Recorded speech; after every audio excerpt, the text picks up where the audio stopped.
distinguished participants of the Beijing Forum. You seem sincere.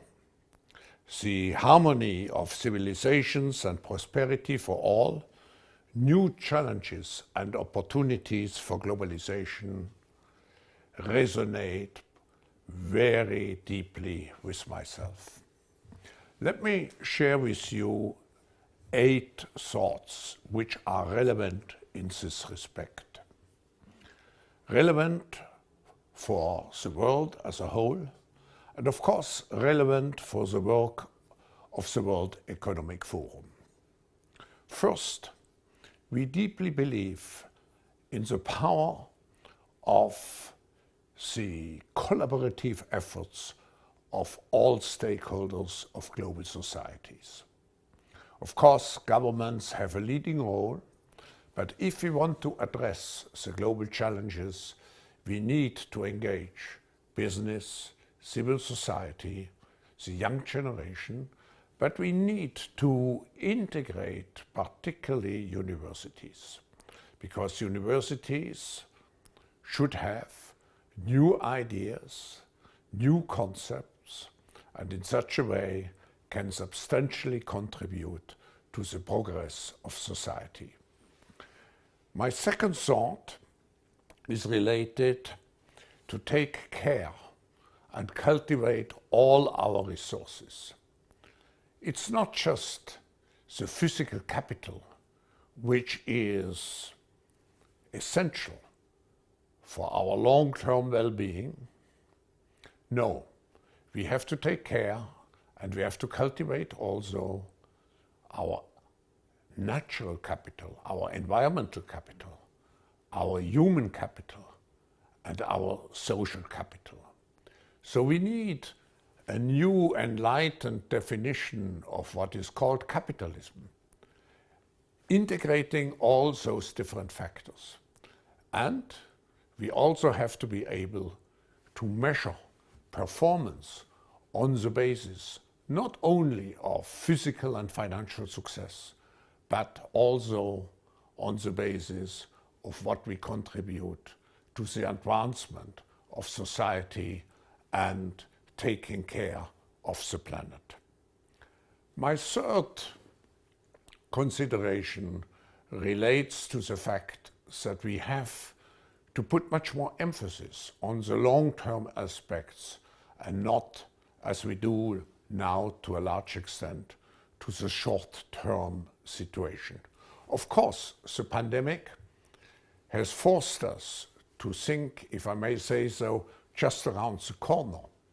But it is very essential if we want to grow as a society, not just economically. We have to develop again long-term perspectives. I'm very happy that China, with its 14th five-year plan, has established lighthouses which guide the Chinese people into the future. Now, the fourth consideration is that we have to make much more advantage of the technologies of the fourth industrial revolution. I'm thinking here of artificial intelligence, I'm thinking of the Internet of Things, of the new capabilities we have with genetic engineering, and I could go on and on.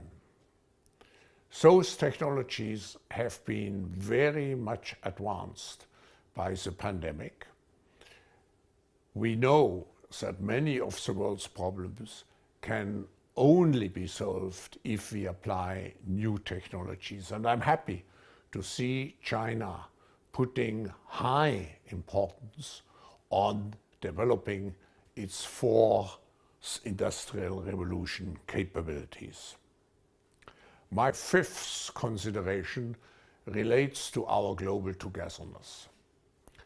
The pandemic has again shown us that we are interdependent. As President Xi has expressed in Davos in 2017, when he joined us at the annual meeting, we are all part of the same global humanity. So even if we have conflicts, even if we are sometimes competitors, but at the end, it's our global togetherness which should be the most important objective in whatever we do to maintain and to strengthen this global togetherness. And that's what the World Economic Forum stands for. My sixth consideration relates to the theme also of this Beijing Forum, which means building harmony. I'm very impressed by the Confucian notion of her. I think we have to find again an equilibrium in our world. We have to go away from the polarization which we see now everywhere. And in order to do so, I think the most important building stones are truth and trust. And again, a great task for the universities to look for the truth of the matters. And only if we have an organization and a nation and a global world which is built on the truth, we can really establish and re-establish trust again. My seventh point is that we have to believe in the principle of human beings being virtuous, being benevolent, because only if we rely on this positive nature of humankind, we can mobilize all the energy which we need to construct a positive future. Again here, there is a Chinese word which characterizes this philosophy, and I think it's called Junzi. My last point is that we have now a window of opportunity. We are coming out, thanks also to the leadership of China in terms of fighting the pandemic, in terms of reinvigorating its economy. We have now a window of opportunity to create this global reset which we all need. This global reset is necessary because we have seen that our policies which we pursued before the coronavirus struck us, that those policies do not create the necessary inclusion of society necessary for harmonious societal development. And they do not create the sustainability of what we are doing. Just think of the global warming, how fast it is developing in the opposite, into the negative direction. I'm very happy in this respect about the latest commitment of China, of President Xi Jinping, to be carbon neutral by 2060.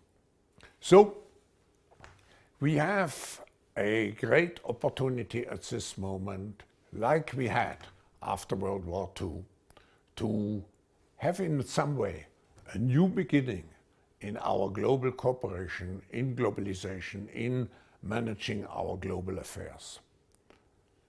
I hope that we will not miss this opportunity, and I wish you all a very successful conference.